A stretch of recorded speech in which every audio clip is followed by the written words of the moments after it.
this first topic. Our first topic is what is true digital leadership? Most of us probably acknowledge that leadership has changed in the last couple of decades.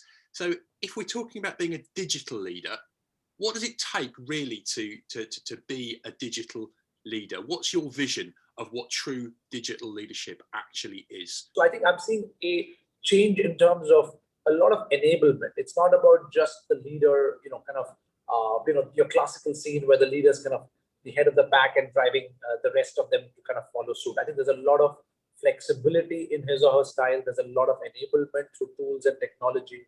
There's a lot of consensus building that I'm seeing, as opposed to literally what your classical hippo model where the highest individual paid person's opinion mattered the most. You have to start with the customer. So where does digital fit into that whole omni-channel experience that we're all looking for?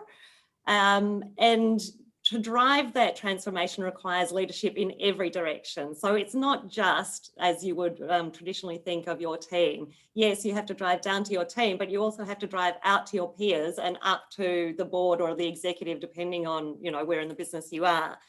So from the team perspective, you need to inspire them with creative thinking and try to unlock that set behavior. First point I'd raise is there are trendsetters, right? The likes of Uber, Amazon, a lot of companies that are using technology to enable and improve customer experience are looking to these organizations, whether within the same industry or not, to understand best practice. And I think one of the reasons why you have these fast growing organizations that are surpassing some of the more traditional players out there is they're not having to replace the old. They're literally just starting from scratch and saying, what available information do I have today?